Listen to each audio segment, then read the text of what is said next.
ओम श्री गुरुभ्यो नमः। हरि ओम। सहना भवतु सहनो भुनावतु सह वीर्यं करवावहै तेजस्विनावधीतमस्तु मा विद्विषावहै। ओम शांति शांति शांति। हरि ओम। शन्नो मित्रः संवरुणः शन्नो भगवत्तर्जमा शन्नो इंद्रो बृहस्पतिः शन्नो विष्णुरुक्रमः। नमो ब्रह्मणे नमस्ते वाय त्वमेव प्रत्यक्षं ब्रह्मोऽसि त्वमेव प्रत्यक्षं ब्रह्म बोधिस्वामि ऋतं बोधिस्वामि। तन्नाम अवतु तद्भगत्वारम् अवतु अवतु माम् अवतु भगत्वारम्।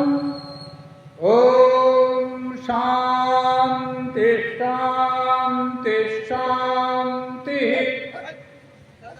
हरि ओम।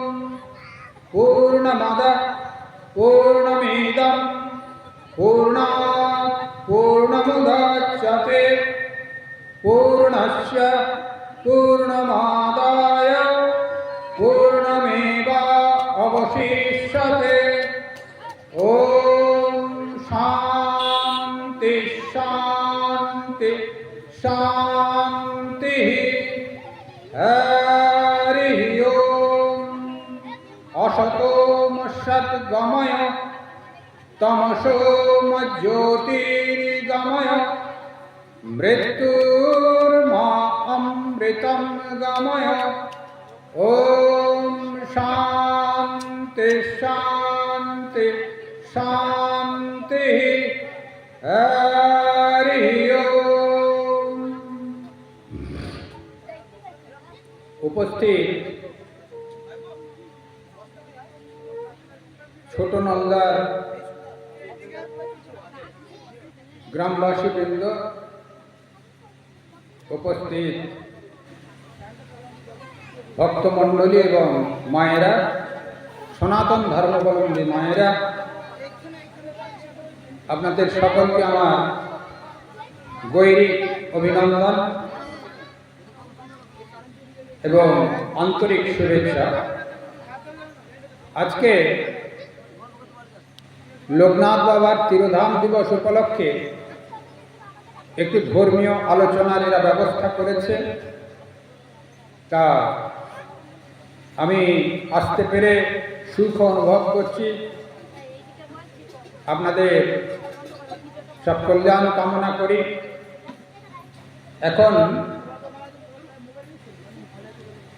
ধর্ম, আমাদের এটাকে সনাতন ধর্ম বলে।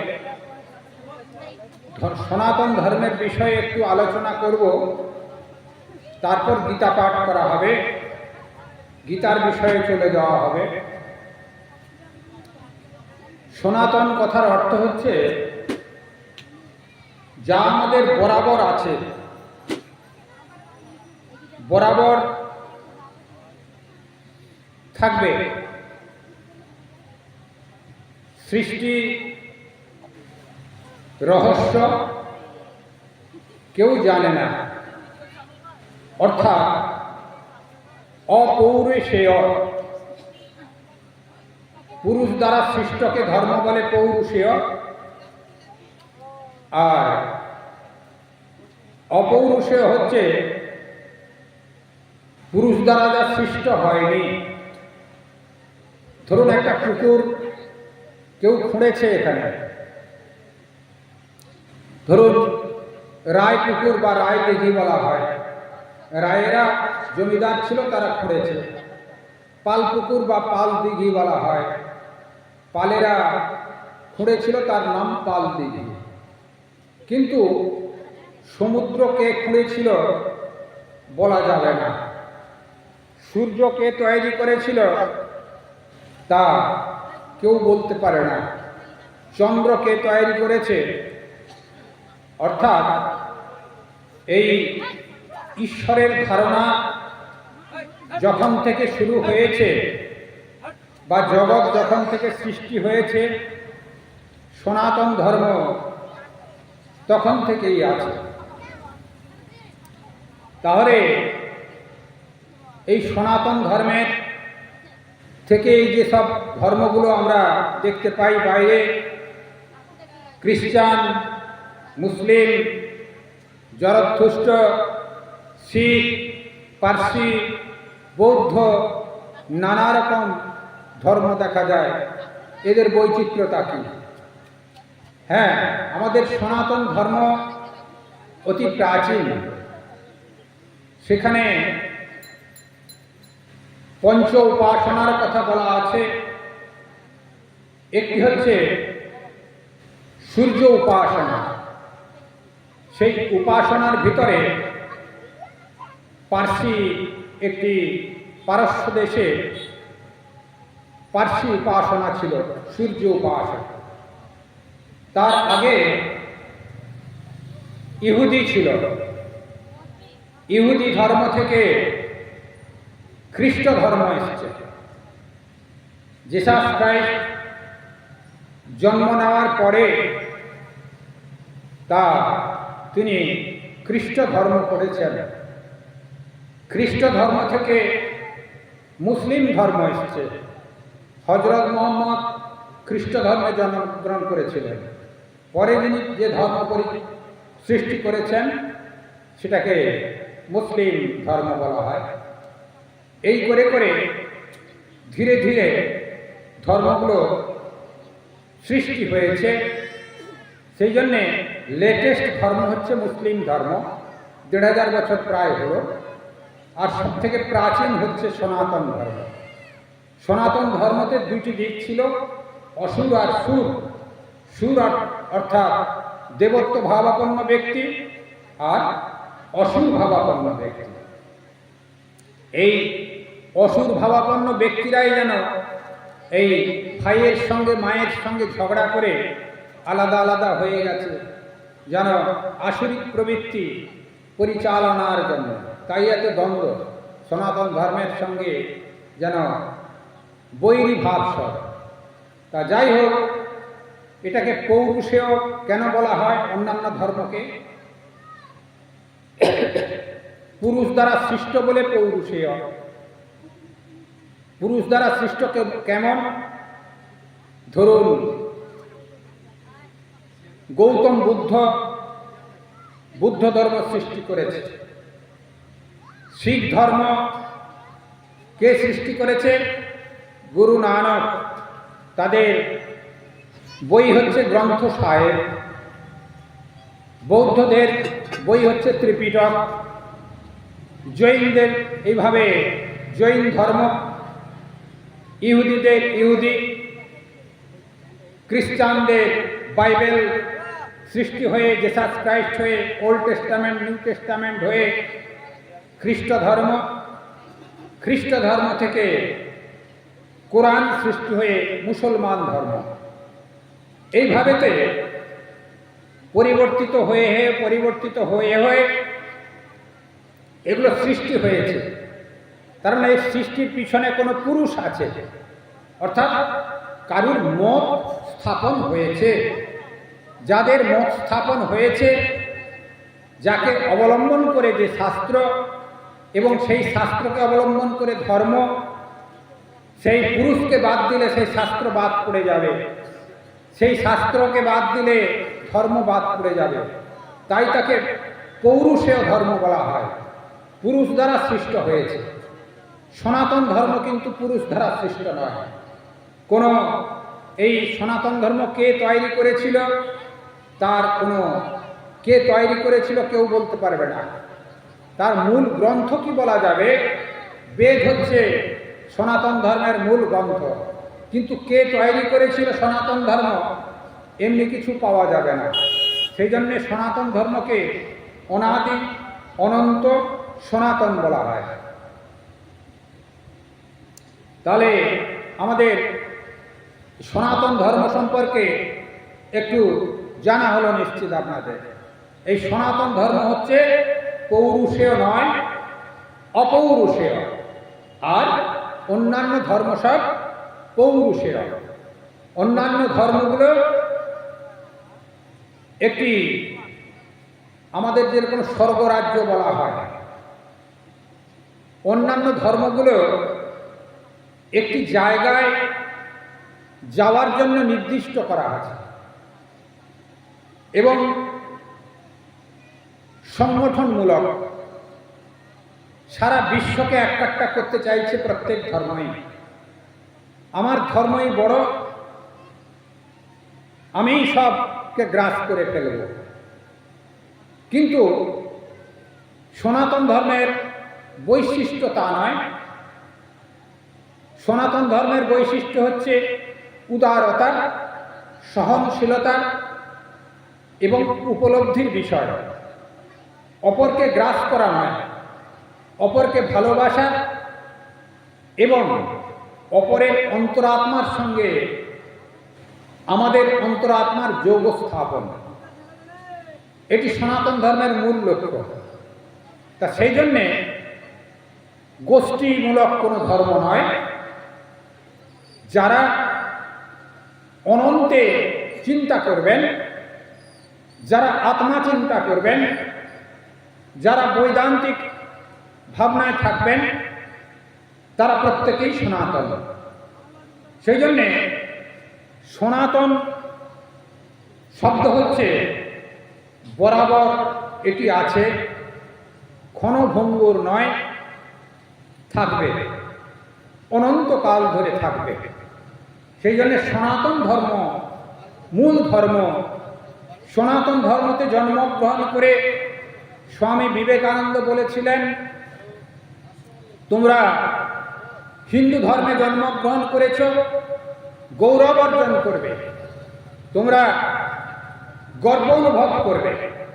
অন্যান্য ধর্ম যেটিকে ওই কেবল নীতিপরায়ণ, এটি ভাব প্রবণ নিয়ে অন্যান্য ধর্মগুলো হয়েছে, তাতেই তারা গর্ব অনুভব করে। অথচ সনাতন হিন্দু ধর্ম যারা, তারা যথেষ্ট গর্ব অনুভব করা উচিত। তা ভয় ভীতিকে এড়িয়ে যেতে হবে। সনাতন ধর্মের ভিতরে মূল ভাব হচ্ছে অভিভাব। অভিকথার অর্থ হচ্ছে ভয় শূন্য, নির্ভীক হতে হবে। নির্ভীক হওয়া মানে বাচ্চা ছেলে কি ইয়াং জেনারেশন বাবা মাকে মানবে না, সেটি কিন্তু নির্ভীকতা নয়, সেটি উচ্ছৃঙ্খলতা। নির্ভীকতা নিজের আত্মাকে বিশ্বাস করে, নিজেকে বিশ্বাস করে এবং ঈশ্বরকে বিশ্বাস করে সর্বভূতে প্রেমময় ঈশ্বর দর্শন করে এগিয়ে যাওয়া, সেটি সনাতন ধর্মের মূল কথা। ভয় শূন্য হওয়া, ভয় শূন্য হওয়াই সনাতন ধর্মের মূল কথা। এই সনাতন ধর্ম অপৌরুষেয় যেটি আলোচনা হলো, এটি বেদ প্রমাণ। বেদ প্রমাণ কেমন? বেদ কথার অর্থ হচ্ছে বীজ ধাতু থেকে বেদ এসেছে। বীজ মানে জ্ঞান, জ্ঞানের সমষ্টি যেখানে বিদ্যমান, জ্ঞানের ভাবরাশিগুলি যেখানে বিদ্যমান, তাকে বেদ বলা হয়। বেদে দু চারটি মতবাদ আছে তা নয়, অভিভাবের ভিতর দিয়ে, অভয়ভাবের ভিতর দিয়ে আত্মসন্দর্শনের কথা বলা হয়েছে। এ জন্মে যদি কিছু নাও হয়, সামনে জন্মে হবে। পুনর্জন্মের কথা বেদ বলে। অন্যান্য ধর্ম পুনর্জন্ম মানে না, তবে গৌতম বুদ্ধ পুনর্জন্ম মানেন, জৈনরা কিছুটা মানেন। আর বাইরের যেসব ধর্মগুলো নামান্তর মাত্র, তারা পুনর্জন্ম মানে না। সেই জন্যে সনাতন ধর্ম অন্যান্য ধর্ম থেকে এটি মূল পৃথক। এটি হচ্ছে পুনর্জন্মবাদ, উপলব্ধিমূলক বিষয়। আর অন্যান্যরা পুনর্জন্ম মানে না, কেবল স্বর্গরাজ্য মানে এবং গোষ্ঠীমূলক ব্যক্তি, অর্থাৎ আমি সমস্ত কিছু হয়েছি, আমি সমস্ত কিছু হয়েছি ভালো জিনিস, কিন্তু আমি এই সবাইকে একাট্টা করে নেব, এটি সম্ভব হয় না। বৈচিত্র্যতাই সনাতন ধর্মের মূল। তা সেই জন্যে সনাতন ধর্মের মূল শাস্ত্র হচ্ছে বেদ। এবার এই বেদ, শুধু বেদ আমাদের মূল শাস্ত্র বললে হবে না, বেদকে অবলম্বন করে আরো দুটি শাস্ত্র আছে। আজকে যেমন গীতা পাঠ হবে, গীতা একটি শাস্ত্র আছে, আর একটি ব্রহ্মসূত্র বা বেদান্ত দর্শন আছে। বেদকে বলা হয় শ্রুতি। তখনকার দিনে লিখে লিখে হতো না, শিষ্যরা বসত, গুরুদেব বলে দিতেন, তা গুরুদেব যা বলে দিতেন শিষ্যরা একবার শুনেই তা মনে রাখতেন, তাই শ্রুতি বলা হতো। বেদ হচ্ছে শ্রুতি প্রস্থান। তারপরে আর স্মৃতি প্রস্থান হচ্ছে গীতা, ন্যায় প্রস্থান হচ্ছে ব্রহ্মসূত্র বা বেদান্ত দর্শন। আমাদের হিন্দু মাত্রেই এই তিনটি শাস্ত্র, বেদ, ব্রহ্মসূত্র, গীতার একটু পড়তে হবে, নচে শ্রবণ করতে হবে। হয় নিজেদের অধ্যয়ন সাধ্যায় করতে হবে, না পারলে গুরু ধরে, গুরুজন ব্যক্তিকে ধরে, নচে শ্রবণ করতে হবে। যেরকম আজকে একটু ধর্মীয় কথা হচ্ছে, আপনারা বসে শ্রবণ করছেন, একজন পাঠ করবেন, অপর সকলে শ্রবণ করবেন। এভাবে শ্রবণ করলেও কিছু হবে। সেই জন্যে প্রস্থানত্রয়ের আমাদের জন্মগ্রহণের পরে মৃত্যু পর্যন্ত শতায়ু পুরুষ, 100 বছরের ভিতরে মানুষের শরীর চলে যাবে। কেউ 60, 70, 80, 90, 100, বড় জোর 110, ব্যালেন্স করে 110। এই লোকনাথ বাবা 160 বছর বেঁচেছিলেন, এক্সেপশনাল ধরুন।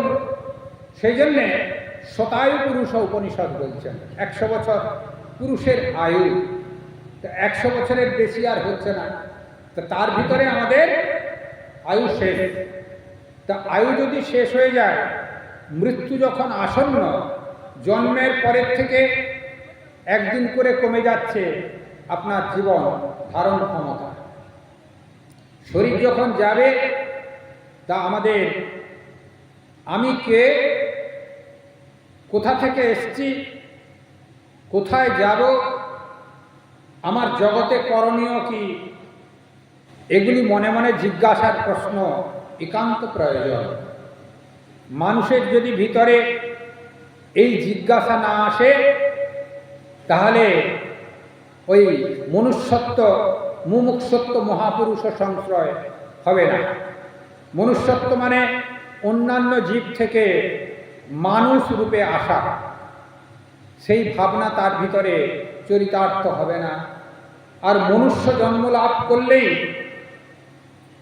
মুমুক্ষুত্ব, মুমুক্ষুত্ব মানে মুক্তি লাভের ইচ্ছা, অর্থাৎ আহার, নিদ্রা, মৈথুন, ভয়। আহার মানে জন্মগ্রহণ করলেই শিশু মায়ের স্তন পান করে, আর একটু বড় হলে ভাত খায়, আবার একটু বড় হলে হোটেলে খায়, কি নানা রকম ব্যঞ্জন পরিপাটি করে খায়। আহার, খেলে বেশি খেলেই বা খেলেই নিদ্রা যাবে, 24 ঘন্টায় কিছু সময় নিদ্রিত হবে। মৈথুন, যুবক বয়স হলে সংসার শ্রীবৃদ্ধি করবে। ভয়, তাকে যদি মারতে যায় বা আক্রমণ করতে যায় সে ভয় পাবে। এই 4টি সাধারণ জীবের ভিতরে আছে। তাহলে মানুষের ভিতরে কি আছে বিশেষ বৈশিষ্ট্য? মানুষের ভিতরে আছে বিশেষ বৈশিষ্ট্য ঈশ্বরের অনুভূতি লাভ করবার ক্ষমতা, আত্মসন্দর্শনের ক্ষমতা। এর আগে যে বললুম আমি কে, এর এই জিজ্ঞাসা তার ভিতরে আসবে। এই জিজ্ঞাসা নচিকেতাকে যমরাজের খবর দিয়েছিল, কঠোপনিষদে আছে। তা সেই জন্যে এই বেদ হচ্ছে, বেদের দৃষ্ট হচ্ছে উপনিষদ। উপনিষদ আমাদের পড়তে হয়, সবাইকেই পড়া উচিত। তা সেই জন্যে আমাদের ওই মহাপুরুষ সংশ্রয় অর্থাৎ মুক্তি লাভের ইচ্ছা যখন আসবে তখন মহাপুরুষ অর্থাৎ কাকে বলে মহাপুরুষ? যিনি ভূত, ভবিষ্যৎ, বর্তমান উপলব্ধি করতে পারেন, যিনি শিষ্যকে ঈশ্বরের সমীপে নিয়ে যেতে পারেন, কাছে নিয়ে যেতে পারেন, নচেৎ সর্বত্যাগী সন্ন্যাসী, তাকে জগৎগুরু বলা হয়, তাকে মহাপুরুষ বলা হয়। আমাদের লোকনাথ বাবাও মহাপুরুষ ছিলেন, চৈতন্য মহাপ্রভু ছিলেন, শ্রীরামকৃষ্ণ পরমহংসদেব অবতার পুরুষ মহাপুরুষ ছিলেন, স্বামী বিবেকানন্দ মহাপুরুষ ছিলেন, সারদা মা মহাপুরুষ ছিলেন, শ্রীরামচন্দ্র মহাপুরুষ ছিলেন, অবধূত মহাপুরুষ ছিলেন। তা এইভাবেতে ভগবান শ্রীকৃষ্ণ মহাপুরুষ ছিলেন। তা এইভাবে যারা পৃথিবীতে আধ্যাত্মিক প্লাবন ঘটিয়েছেন বা নিজে উপলব্ধি করে অপরকে শিক্ষা দিয়েছেন, তারা সকলেই মহাপুরুষ, তারাই গুরু হওয়ার যোগ্য। ঘরে ঘরে দীক্ষা দিলাম, চাল কিছু একটা টাকা কামাইয়ের জন্যে, একে গুরু বলে না, একে পয়সা কামানো বলে। গুরু হবে যিনি শিষ্যের ভার নিতে পারবেন, শিষ্য গুরুর সেবা করে আনন্দ অনুভব করবে, তার ভিতরেও ঈশ্বরের শক্তি তার ভিতরে স্প্রেড করবে, এই ভাবনা তার ভিতরে সঞ্চারিত হবে, ঈশ্বরের অনুপ্রেরণা তার ভিতরে আসবে, তবেই তাকে আমরা গুরু বলতে পারি। তা যাই হোক, আমাদের সমাজের স্বীকৃতি দেওয়া গুরু হচ্ছে সন্ন্যাসী, জগৎগুরু। তার গুরুদেব হচ্ছেন কে? শিব স্বয়ং। সেই জন্যে আমরা শিবকে তো দেখতে পারি না, মূর্তি হিসাবে, প্রতীক হিসাবে দেখি। তাই সন্ন্যাসীকে চলন্ত বিগ্রহ বলা হয়, অবতার পুরুষ বা আচার্যকে চলন্ত বিগ্রহ বলা হয়। ভগবানের চলন্ত বিগ্রহ শ্রীরামকৃষ্ণদেব বলছেন, একটি দেওয়াল আছে, দেওয়ালের ভিতরে একটি ফুটো আছে, সেই ফুটোর দিক দিয়ে দেখলে ওপাশে আকাশ দেখা যায়। যতটুকু দেখা যায় ততটুকুই জীব অনুভব করে। কার ভিতর দিয়ে দেখে? অবতার বা আচার্যের ভিতর দিয়ে দেখে, পুরোটা দেখতে পারে না জীব, সাধারণ জীব। কিন্তু অবতারের ভিতর দিয়েও কিছুটা দেখা যায়। সেই জন্যে যারা ঈশ্বর দর্শন করতে পারে না, তারা সাধু মহাত্মাকে দর্শন করলেও ঈশ্বর দর্শনে সামিল হবে, গুরুর, সদ্গুরুর দর্শন করলেও ঈশ্বর দর্শনে সামিল হবে। এটি শাস্ত্র বলছেন, শ্রীরামকৃষ্ণদেব বলছেন। এই জন্যে সনাতন ধর্মের ভিতরে প্রস্থানত্রয় হচ্ছে মূল শাস্ত্র, বেদ, ব্রহ্মসূত্র, গীতা আমাদের অধ্যয়ন করা, নচেৎ শ্রবণ করা একান্ত প্রয়োজন। আশা করি আমরা প্রত্যেকে এই বেদ, ব্রহ্মসূত্র, গীতার যেখানে যা অনুষ্ঠান হয় কিছুটা সময় দিয়েও আমরা চেষ্টা করব শ্রবণ করার, নচেৎ ঘরেও একটা গোষ্ঠী করে শাস্ত্র অধ্যয়ন একজন করবে, অন্যান্যরা শ্রবণ করবে। নিত্য পয়সা কামানোর ঝোঁক বুড়োকাল পর্যন্ত নাতি ঘাড়ে চেপে পেচ্ছাপ করে, বৌমা যদি না দেখতে পারে ঝাঁটা নিয়ে একটু পেটাইও করে শ্বশুরকে, কখনো কখনো খাওয়ার বন্ধ করে বারান্দায় বসিয়ে রাখে। সেগুলো উপলব্ধি নিশ্চিত আপনাদের ভিতরে আছে। সেই জন্যে এইসব উপলব্ধি প্রত্যেকের ঘরে থাকে কম বেশি। বিরাট অর্থের প্রতিপত্তি থাকলেও সেবা অনেকে পায় না, আবার অনেকের সেবা পেলেও আর্থিক অবস্থা সংকট থাকে। কিন্তু ভগবানের নাম বা ভগবানের স্মরণমনন অর্থ কমেতেও হয়, বেশি অর্থের ভিতরেও করা যায় যদি আমাদের মনের ইচ্ছা থাকে। সেই জন্যে মনের ইচ্ছাকে প্রস্ফুটিত করে আমরা একটু আত্মচেতনায় দিকে এগিয়ে যাব। নিজেকে আমি জন্মগ্রহণ করেছি কেন, আমার জগতের কর্তব্য কি, এইটুকু জানার আমরা চেষ্টা করব। তা ধর্ম তাহলে কি হলো? এতক্ষণ আমরা সনাতন ধর্ম, সনাতন সম্পর্কে আলোচনা করলাম। ধর্ম তাহলে কি? ধর্মের ভিতরে একটি গোপন রহস্য আছে। আমি কে যেটি বললাম সেটি হচ্ছে ঈশ্বর।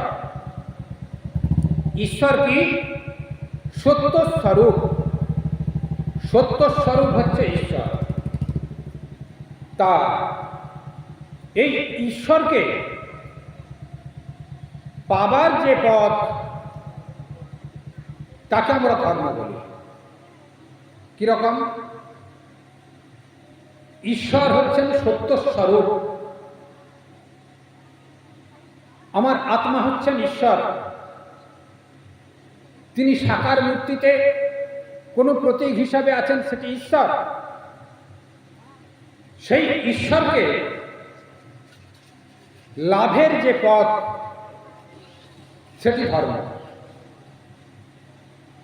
তার মানে কি হলো?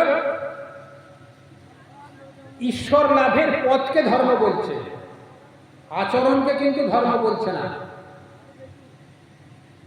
আমি একটু পরিষ্কার করে জল খাবো কি মন্দিরে দুটো ফুল নিয়ে পুজো করে দিলাম, এইটি ধর্ম নয়। এটি ধর্মের প্রাইমারি পথ। কথা বুঝলো কিনা? ধর্ম হচ্ছে উপলব্ধি, ঈশ্বর উপলব্ধি। ঈশ্বর উপলব্ধি করবার যে পথ সেটি ধর্ম। সেই জন্যে আমাকে ঈশ্বরকে জানতে হবে, তার পথ হচ্ছে ধর্ম। ঈশ্বরের স্বরূপ সম্পর্কে একটু আলোচনা করে নেব। ঈশ্বর বিষয়টা কি সেটি তো জানতে হবে।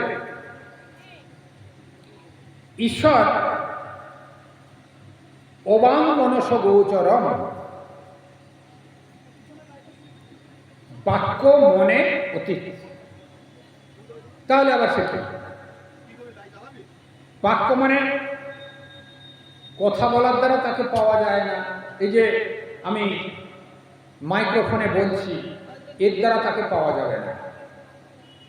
মনের দ্বারা তাকে পাওয়া যাবে না। অবাং মনস গোচরম, তিনি বাক্য এবং মনের অতীত। তাহলে কি? উপলব্ধি বিষয়। যেরকম ধরুন আপনার ঘরে পায়েস হয়েছিল, পায়েস হয়েছিল, 5 জনকে নিমন্ত্রণ করেছেন, 5 জন পায়েস খেয়েছে, 5 জনকে বসিয়েছেন, যিনি পায়েস খাইয়েছিলেন তিনি জিজ্ঞাসা করছেন, এরে আমাদের ঘরে পায়েসটা কেমন হয়েছিল? সেই লোকটি কি উত্তর দিবে? কি উত্তর দিবে বলুন? ভালো হয়েছিল বলবে, কি খারাপ হয়েছিল বলবে, আর কোনো উত্তর পাবেন না। আকাশটা কেমন দেখেছিলেন? ওই অনেকটা, ওই নীল অনেকটা দেখেছিলাম। সমুদ্র কেমন দেখেছিলেন? ওই অসীম, এপাশ থেকে ওপাশ। অর্থাৎ তার বাইরের জগতে বর্ণনা হয় না, উপলব্ধির বিষয়। ধর্ম, ঈশ্বর হচ্ছে সম্পূর্ণ উপলব্ধির বিষয়, মনের প্রশান্তির বিষয়। অন্যান্য জগতের ফল পাওয়া যায়, ঈশ্বর উপলব্ধিতে বাইরের জগতের কোনো ফল পাওয়া যায় না, কেবল প্রশান্তি পাওয়া যায়, মনের শান্তি এনে দেয়। তাই ঈশ্বরকে সৎ, চিৎ এবং আনন্দরূপে বর্ণনা করা হয়েছে। সৎ কথার অর্থ হচ্ছে অস্তিত্ববান।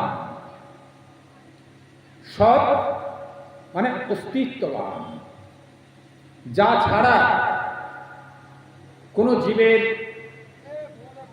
কথা বলবার, চলাফেরা করবার, খাওয়ার কি কোনো বায়না ধরবার মায়ের কাছে ছেলে কোনোটাই হবে না।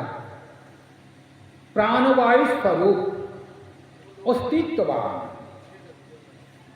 চিৎ কথার অর্থ হচ্ছে চৈতন্য সত্তা। চৈতন্য সত্তা কিরকম? আমরা এখানে সবাই বসে আছি, আপনারা বসে আছেন নিচে, আমি বসে আছি ডায়াসে।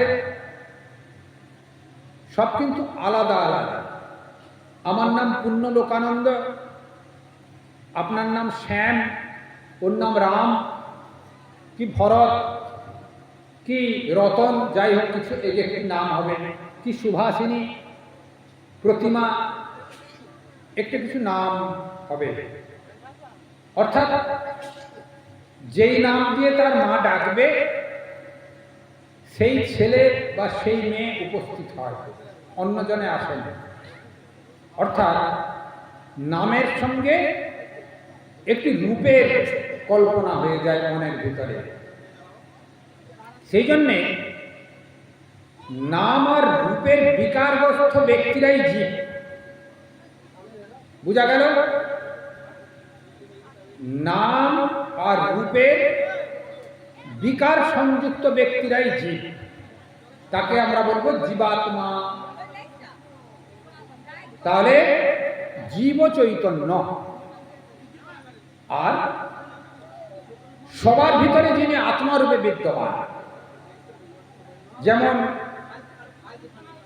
একটি গামলায় শ্রীরামকৃষ্ণদেবের একটি গল্প আছে, বলি ভালো লাগবে। টাইমটা দেখে নিচ্ছি। শ্রীরামকৃষ্ণদেবের একটি গল্প আছে। এক গামলা জল ছিল, এক গামলা জলের ভিতরে গ্লাস, ঘটি, বাটি সব ডুবানো আছে।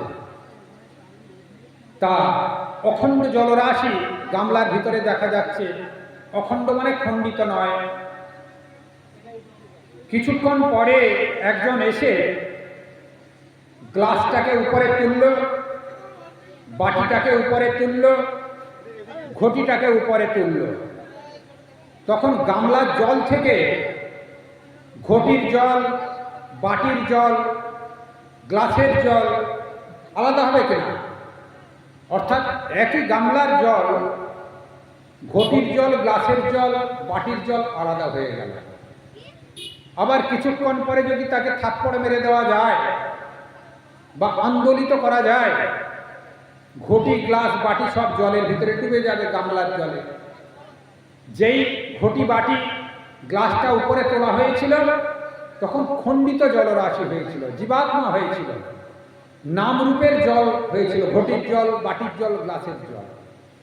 আবার সেটিকে যখন থাপ্পড় মেরে নিচে দিয়ে দেওয়া হলো তখন আবার অখণ্ড গামলার জল হলো কিনা? তাই আমাদের প্রত্যেকটার এই নাম রূপের যে বিকার, ওই শ্যাম বললাম, রতন বললাম, সুভাষিনী বললাম, কোথায় অন্যান্য নাম বললাম, নাম আবার রূপের যে বিকার ঈশ্বর থেকে আলাদা করে দিয়েছে, চিৎ বস্তু থেকে আলাদা করে দিয়েছে। ঈশ্বর হচ্ছে সমষ্টি চৈতন্য, গামলার জলের মতো। সবার ভিতরে যে আত্মা আছে সেই সমষ্টি চৈতন্য হচ্ছেন ঈশ্বর, চিৎ স্বরূপ, তিনি সবার ভিতরে আছেন। আর জীবাত্মা হচ্ছে আমরা খণ্ডিত খণ্ডিত হয়ে আছি। আমাদের থাপ্পড় মেরে যেরকম গ্লাস, বাটি আর ঘটিকে জলের ভিতরে ডুবানো হয়েছিল, আমাদের করতে হবে কি? সাধন ভজন করতে হবে। সাধন ভজন করে থাপ্পড় মেলে যাবে না। থাপ্পড় মারা মানে আত্মহত্যা করা, আত্মহত্যা করলে মহাপাপ হবে। সাধন ভজন করে আমাদের অখণ্ড সত্তার সঙ্গে মিলন হতে হবে, তবে আমরা স্বরূপকে জানতে পারব। আমি কে, বা সেই চিৎ চৈতন্য সত্তা, অখণ্ড চৈতন্য সত্তার সঙ্গে মিলন হবে। এই জীব চৈতন্য সাধন ভজনের ভিতর দিয়ে অখণ্ড চৈতন্য সত্তার সঙ্গে মিলন হতে পারবে। সাধন ভজনের প্রক্রিয়া বিভিন্ন আছে, আজকে আবার সময় বেশি নয়। প্রক্রিয়া বিভিন্ন আছে, কর্ম, ভক্তি, জ্ঞান, যোগ। যেরকম আমাদের লোকনাথ বাবা যোগী ছিলেন, শ্রীরামকৃষ্ণদেব কর্ম, ভক্তি, জ্ঞান, যোগ সবই সমন্বয় করেছিলেন।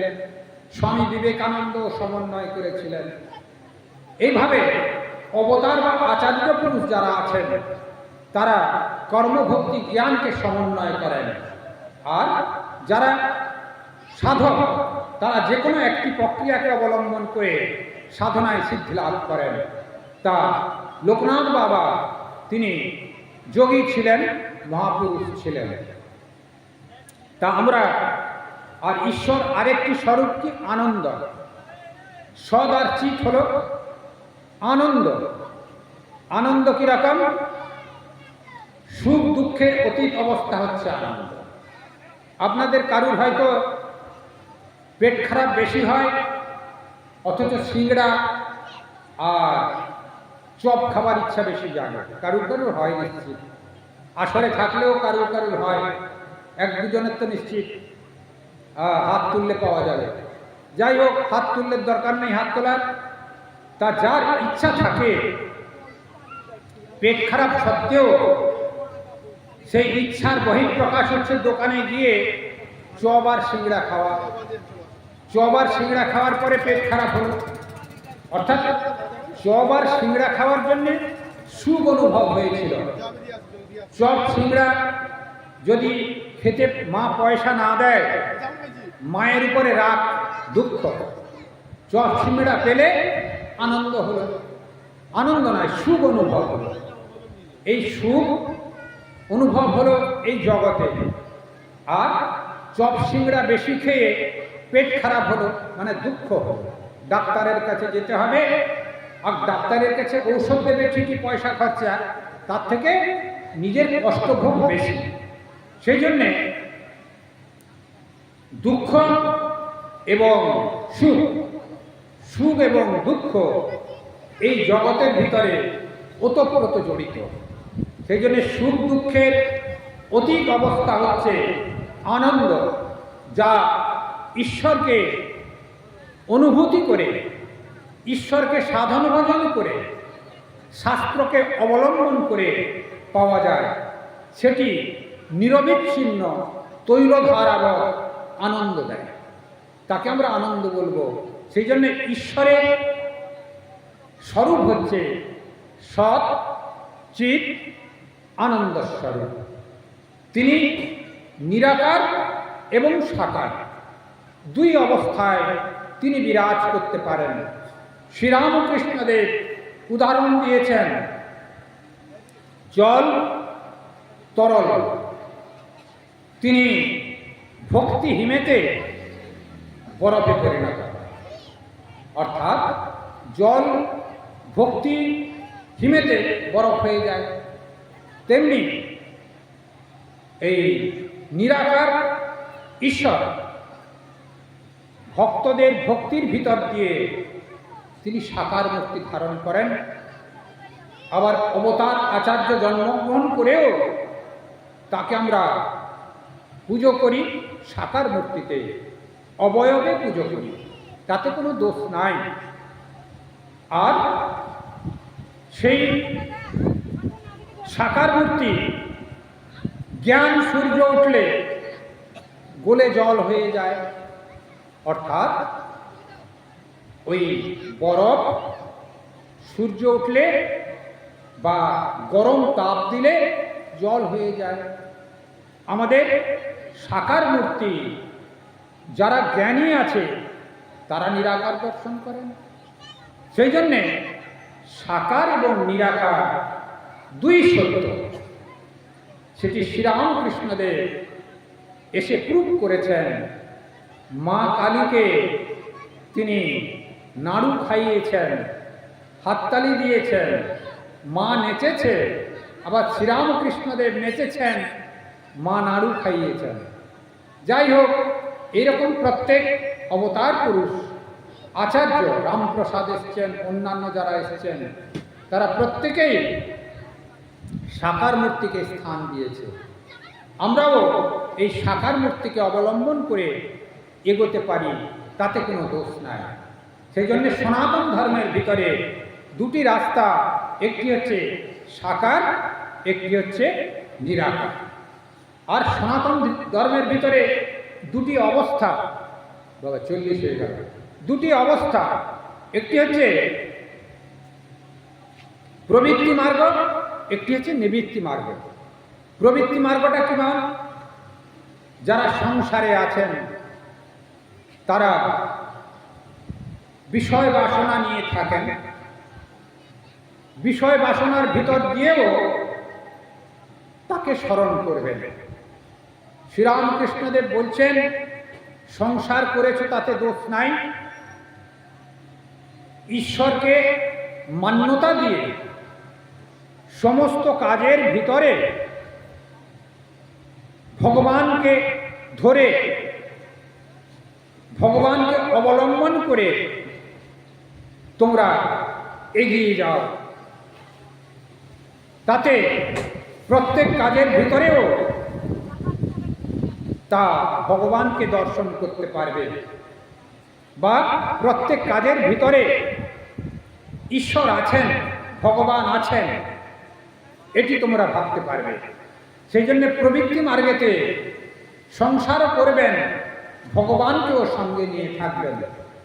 আর নিবৃত্তি মার্গ সন্ন্যাসের পর, সেটি সন্ন্যাসীরা সমস্ত কিছু ত্যাগ করে তিনি সন্ন্যাস নেবেন। আমাদের লোকনাথ বাবাও সন্ন্যাস গ্রহণ করেছিলেন, তিনি বিবাহ করেননি, তিনি সন্ন্যাসী হয়ে জগতের কল্যাণের জন্যে জীবন উৎসর্গ করেছেন। আমরা যেরকম সমস্ত কিছু ত্যাগ করে জগতের কল্যাণের জন্যে এবং ঈশ্বর আরাধনের জন্য, আত্মনমস্বার্থ জগৎ হিতায়, নিজের মুক্তি এবং জগতের কল্যাণ, এই জন্যেই সংসার ত্যাগ করা হয়েছে। এটাকে নিবৃত্তি মার্গ বলা হয়। এই দুটি পদ আছে, প্রবৃত্তি এবং নিবৃত্তি। আমরা এই দুটি পদকেই অবলম্বন করে এগিয়ে যাব। তবে আমাদের বৈষম্যগুলো, কেউ হয়তো ভগবান শ্রীকৃষ্ণকে মানেন, তিনি শিবকে মানেন না। আবার কেউ শিবকে মানেন তো মা কালীকে মানেন না। মা কালীর কেউ কেউ আর প্রসাদ খাবে না, বৈষ্ণবরা করে বলে। কিন্তু উপনিষদের সাকার মূর্তির আলোচনা করতে গিয়ে বলেছেন, আমরা পুরোহিত যারা আছেন তারা দেখবেন গণেশাদি পঞ্চদেবতার পুজো করতে হয়, বৈষ্ণবকেও পঞ্চদেবতার পুজো করতে হয়, আর শৈবকেও পঞ্চদেবতার পুজো করতে হয়। যারা কালী পুজো করে তারাও পঞ্চদেবতার পুজো করতে হয়। পঞ্চদেবতার পুজো ছাড়া হবে না। এটি পুরোহিতদের জিজ্ঞেস করবেন। আজকেও পুজো করেছে, নিশ্চিত করেছে। সেই জন্যে যারা কৃষ্ণের উপাসনা করেন, কেবল কৃষ্ণই সব হয়েছে আর সব ভ্রান্ত মাত্র, এ তো মুসলমানদের ধর্মের মতো আল্লাহ সব, বাদবাকি সব কাফের বা নষ্ট, এইরকম ধারণা ভালো নয়। এটি খারাপ ধারণা, কোনো সনাতন ধর্মের ভিতরে এটি নাই। ভগবান শ্রীকৃষ্ণ অবতার পুরুষ, তাকে আমরা মানব ঠিক আছে, কিন্তু অন্যকে অপমান করব না। যেরকম শ্রীকৃষ্ণকে যারা মানেন তারা লোকনাথ বাবারও উপাসনা করেছেন, তাতে দোষ নাই। কিন্তু যাকে মানবেন, ইষ্টকে নিষ্ঠা সহকারে মানা ভালো, অপরকে ভালোবাসবেন আর নিষ্ঠা সহকারে ইষ্টকে বেশি শ্রদ্ধা করবেন। সেই আমাদের গণেশের উপাসনা মহারাষ্ট্রের দিকে হয়, শিবের উপাসনা সারা ভারতবর্ষ জুড়ে হয়, শক্তির উপাসনা সারা ভারতবর্ষ জুড়ে হয়, ভগবান শ্রীকৃষ্ণের উপাসনা বৈষ্ণবরা করেন, তা সূর্যের উপাসনা তা পার্সিরা করেন। এইভাবে পঞ্চ উপাসনা সব জায়গায় হয় আমাদের ভিতরে। সেই জন্যে পঞ্চ উপাসনার ভিতর দিয়েই আমাদের এগোতে হয়। কেউ কাউকে বেশি ভালোবাসতে পারেন, অপরকে ঘৃণা করবেন না, তাহলে ঐক্য আমাদের নষ্ট হয়ে যাবে। দুই ভাই, একজন রামকৃষ্ণ মিশনের দীক্ষিত, একজন ভারত সেবার সময়ের দীক্ষিত, একজন শক্তির মন্ত্র নিয়েছে, আবার একজন হয়তো বৈষ্ণবদের মন্ত্র নিয়েছে। চার ভাই চার রকম, তাই ঝগড়া করবার কোনো দরকার নেই। এক ঘরে অনুষ্ঠান করবেন, তিন ভাই উপস্থিত হবেন, তাহলে সমস্যার সমাধান হবে। তা এইভাবে যদি আন্ডারস্ট্যান্ড করেন, আমাদের ভিতরে দ্বন্দ্ব থাকবে না। যাকে যে যার উপাসনা করেন তাকে শ্রেষ্ঠত্ব জ্ঞান করবেন, কিন্তু অপরকে ঘৃণা করবেন না, ভালোবাসবেন, অনুষ্ঠানে যোগ দেবেন। তাতে হিংসা থেকে বিরত থাকবেন এবং নিজেদের কল্যাণ সাধন হবে, ঐক্য স্থাপন হবে। তাহলে বাইরের শত্রু আক্রমণ করলেও আপনারা চারজন যখন এক কাট্টা হয়ে যাবেন, বাইরের শত্রু তখন পয়াকা পালিয়ে যাবে, তখন আর থাকবেন না। তারা এক হয়ে গেছে রে, তাদের ভাইকে ভাইকে আলাদা করতে পারি না, তারা এক হয়ে গেছে, আমাদের এখানে পালাতে হবে, তারা পালিয়ে যাবে। সেই জন্যে আমরা এক কাট্টা হয়ে চলব, তাহলে আমরা ভালো থাকতে পারব। আর একটি দুটি কথা বলে ধর্মীয় আলোচনা আজকে শেষ করব, গীতা পাঠে চলে যাব। আমাদের গৃহস্থ লোকে আমি তো সন্ন্যাসী, আমরা মানে এখানে আপনাদের কথা বলা হচ্ছে, যারা গৃহে বসবাস করেন তারা গৃহী, সংসারী বা সংসারী, কেউ সংসার না করলেও গৃহে বসবাস করেন, মা বাবাকে কেউ দেখছেন, সেও গৃহে বসবাস করেন, সেও গৃহী। তাদের 5টি যজ্ঞ করতে হয়, অবশ্যই করতে হবে 5টি যজ্ঞ। তো 5টি যজ্ঞ হচ্ছে কি? ঋষি যজ্ঞ, পিতৃযজ্ঞ, দেবযজ্ঞ, ভূতযজ্ঞ, নৃযজ্ঞ। এই 5টি যজ্ঞ অবশ্যই করণীয়। ঋষি যজ্ঞ কাকে বলে? আমাদের সদ্গুরুর কাছ থেকে মন্ত্র দীক্ষা গ্রহণ। সদ্গুরু মানে ঘরে ঘরে দীক্ষা দিয়ে যাবে তা নয়, যারা সন্ন্যাসী আশ্রমবাসী তাদের কাছ থেকে মন্ত্র দীক্ষা নেবেন, দিয়ে সাধন ভজনের পথ বলে দেবে, সাধন ভজন করবেন। এটি ঋষি যজ্ঞ। সে গুরুকে কখনো কিছু দিলেন, উৎসবে যোগ দিলেন, মূল হচ্ছে সাধন ভজন করা, এটি হচ্ছে ঋষি যজ্ঞ। তারপরে হচ্ছে পিতৃযজ্ঞ। পিতৃযজ্ঞ মানে হচ্ছে পিতামাতার সেবা করা, পিতামাতার শরীর চলে গেলে শ্রাদ্ধ বা শান্তি সস্তায়ন করা, এগুলো পিতৃযজ্ঞ মানে পিতৃমাতৃযজ্ঞ উভয়।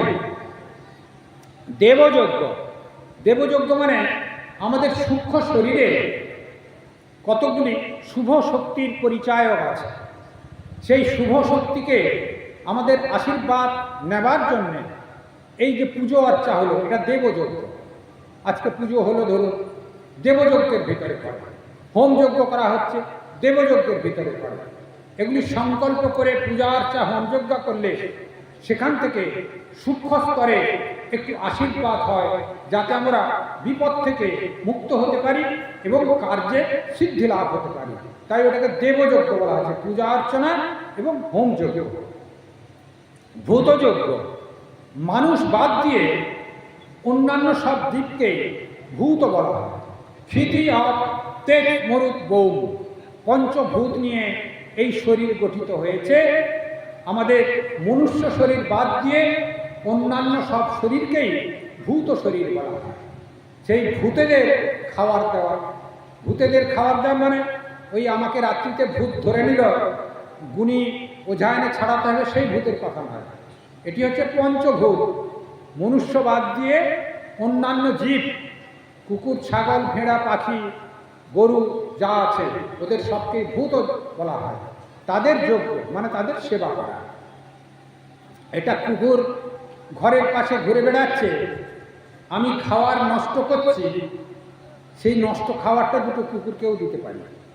তাতে কুকুরটার পেট ভর্তি হলে রাত্রিতে চোর এলে সে তাড়াবে।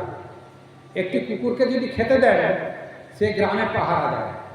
কুকুর কখনো শত্রুতা করে না, পাগল না হয়ে গেলে। যে গ্রামে দু চারটে কুকুর রেখেছেন দেখবেন, সেই গ্রামকে তারা পাহারা দিয়ে রেখেছে। চোর এলে আগে তারা সাড়া দিয়ে দেবে। অর্থাৎ প্রভুর খাবার খেলে সে আপনাকে ফেরত দিয়ে যাবে। সেই জন্যে এই ফেলে দেওয়া খাদ্যটুকু কুকুরকে দিলে কোনো দোষ নাই। তার থেকে আরও যদি ফেলে দেন, ওই ধরুন খোসা, ওই ফলের খোসা টোসা, সবজির খোসা, গরুকে দিতে পারে। ভাতগুলো নষ্ট হয়ে যাচ্ছে, পুকুরে ফেলে দিলেন, মাছ খাবে। অর্থাৎ ভূতযজ্ঞ, কিছু অপচয় করতে নাই, এটি হচ্ছে ভূতযজ্ঞ। নৃযজ্ঞ, নৃযজ্ঞ হচ্ছে মানুষের সেবা। অন্যান্য জীব থেকে মানুষ হচ্ছে শ্রেষ্ঠ জীব। এই মানুষের সেবা হচ্ছে এই মানুষের কর্তব্য, মূল কর্তব্য। স্বামীজি বলছেন, এই মনুষ্য জন্মে আমি জন্মগ্রহণ করেছি। কেউ আমাকে ঋষি বলে, কেউ আচার্য বলে, যে যাই বলে বলুক, আমি বারবার জন্ম নিব। প্রত্যেকটা মানুষ যাতে শিবের সঙ্গে একত্ব না অনুভব করে, আমি ততক্ষণ প্রেরণা যোগাতে থাকব প্রত্যেকটা মানুষের ভিতরে। স্বামীজির হৃদয় এমন উদার ছিল। সেই জন্যে বর্তমান যুগ শ্রীরামকৃষ্ণ, মা শারদা, স্বামী বিবেকানন্দের যুগ। স্বামী বিবেকানন্দের বই পড়বেন, দিক খুলে যাবে। শ্রীরামকৃষ্ণদেবের বই পড়বেন, দিক খুলে যাবে। গীতা বা শ্রীরামকৃষ্ণ কথামৃত পড়বেন, দিক খুলে যাবে। তা যাই হোক, তো আমাদের ভিতরে এই নৃযজ্ঞ, মানুষের সেবা, মানুষের সেবা একান্ত প্রয়োজন। মানুষ বিপদে পড়লে তাকে সহযোগিতা করবার জন্য এগিয়ে যেতে হয়।